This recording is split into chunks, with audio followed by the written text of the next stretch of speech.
Working to dig into the city's new plans to close one of its jails by July 1st and release many of the people held there. We're asking for the data that backs up claims that about half of those locked up in the city are nonviolent. Well, right now there are 790 people in the workhouse and the City Justice Center downtown.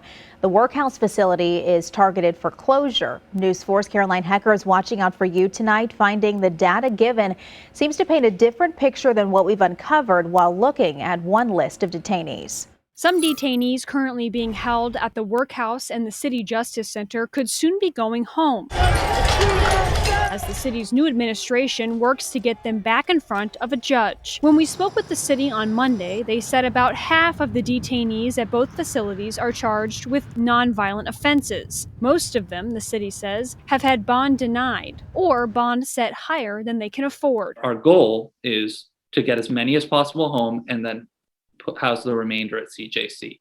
But a rule put in place by the Missouri Supreme Court in 2019 orders judges to not set bond that would keep an offender in jail based on their inability to pay. There's a stronger presumption that people charged with crime should be released before trial.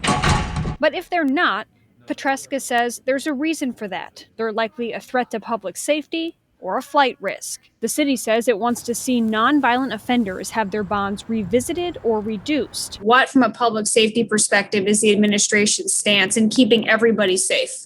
Yeah, we think that this is good public safety policy. Arrest and incarcerate is a failed model. It doesn't work. News 4 spoke with several attorneys who say a detainee charged with a nonviolent crime but held on no bond likely has a criminal history that makes a judge think twice. The roster of detainees at the City Justice Center paints a violent picture, with more than 160 people accused of murder, 115 people charged with assault, and about 100 detainees charged with robbery. I asked the city to see its data suggesting half of detainees are charged with nonviolent offenses. So far, they say they will make decisions with the support of judges and prosecutors to determine the best course of action for each detainee. In St. Louis, Caroline Hecker, News 4.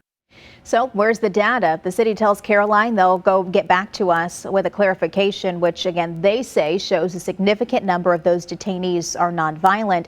We've also asked for just a separate list of those being held at the workhouse jail. The city says they're working on getting that list to us as well.